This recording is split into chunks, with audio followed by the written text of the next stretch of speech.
शब बरात अज़मत वाली, रहमत वाली और बरकत वाली रात है। इस रात में अल्लाह रब्बुल आलमीन अपने हर बंदे पर खुसूसी फजल करम फरमाता है और लाखों लाख गुनहगारों की इस रात में बख्शिश और मग़फ़िरत कर दी जाती है। इस रात में मांगी जाने वाली दुआएं और बिलखुसूस रोज़ी में बरकत के लिए मांगी जाने वाली दुआ जल्द अज जल्द कबूल हो जाया करती है। इस रात की हमें कदर करनी चाहिए। ये रात हमें टाइम पास में नहीं गुजारनी चाहिए, बल्कि ये रात हमें अल्लाह की इबादत में बसर करनी चाहिए। अल्लाह की इबादत में, अल्लाह की तस्बीह बयान करने में, अल्लाह के जिक्र और अज़कार में इस रात को हमें गुजारना चाहिए। कई लोग इस रात में क्रिकेट खेलते हैं, यानी क्रिकेट खेलने में रात गुजारते हैं, तो कई लोग मोबाइल में गेम खेलने में रात गुजारते हैं, तो कई लोग वीडियोस देखने में रात गुजार देते हैं, तो कई लोग ऐसे ही साइकिलों पर या बाइकों पर, गाड़ियों पर बाहर घूमने फिरने में रात को गुजार दिया करते हैं।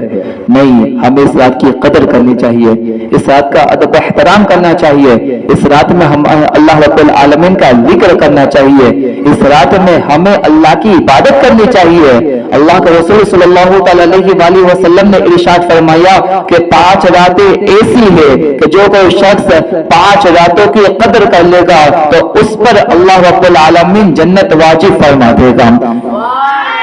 5 रातें ऐसी है कि जिन रातों को कोई बंदा जिंदा करे, यानी 5 रातों में जागकर अल्लाह की इबादत में लगा रहे, 5 रातों में बढ़ चढ़कर अल्लाह रब्बुल आलमीन की इबादत करे, तो फिर अल्लाह उस पर जन्नत वाजिब फरमा देता है। उनमें से पहली रात तरबिया यानी 8 जुल हज की रात, और दूसरी अरफा की रात यानी 9 जुल हज की रात, और तीसरी ईद उल अज़हा यानी बकरीद की रात, बकरीद की रात और बकरीद की रात से कबल 2 रातें, और चौथी है ईद उल फित्र की रात।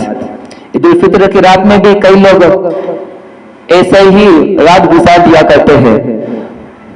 खरीदारी करने में, ईद की तैयारी करने में कई लोग ईद की रात को ऐसे ही गुजार दिया करते हैं। नहीं, बल्कि ये रात भी अजमत वाली रात है। ईद की रात यानी जब ईद का चांद नजर आता है ना, तो वो रात भी बड़ी अजमत वाली रात है। उस रात में भी हमें कसरत से अल्लाह का जिक्र करना चाहिए, नमाज अदा करनी चाहिए। उस रात को भी हमें ऐसे ही खाली नहीं जाने देने चाहिए, बल्कि उस रात में जाकर अल्लाह की इबादत करनी चाहिए हमें। खैर, और 5वीं रात जिसके मुतालिक हुजूर सल्लल्लाहु अलैहि वसल्लम ने फरमाया कि बंदा कदर कर ले, बंदा इबादत कर ले, इबादत में रात गुजार ले, तो अल्लाह उस पर जन्नत वाजिब फरमा देता है। वो 5वीं रात है शब बरात, शाबानुल मुअज़्ज़म की 15वीं रात शब बरात। अल्लाह तबारक व तआला का एहसान मानिए कि अल्लाह रब्बुल आलमीन ने शब बरात देखना नसीब फरमाया। शब बरात में इस साल कौन मरने वाला है उनके भी नाम लिख दिए जाते हैं। लोगों का रिस्क और ज़हीर नसीब और खुश नसीब जो लोग हज करने वाले हैं ना, तो उन लोगों का भी नाम इस रात लिख दिया जाता है। बल्कि एक रिवायत का मफहूम है कि मलकुल मौत अलैहिस्सलाम को एक लिस्ट दे दी जाती है। उस लिस्ट में उन लोगों के नाम लिखे हुए होते हैं जिन लोगों की इस साल मौत वाक़ होने वाली है, और हुक्म होता है कि जिन जिन लोगों के अस्मा यानी नाम मौजूद है उन तमाम लोगों की रूह इस साल आपको कब्ज़ करनी है।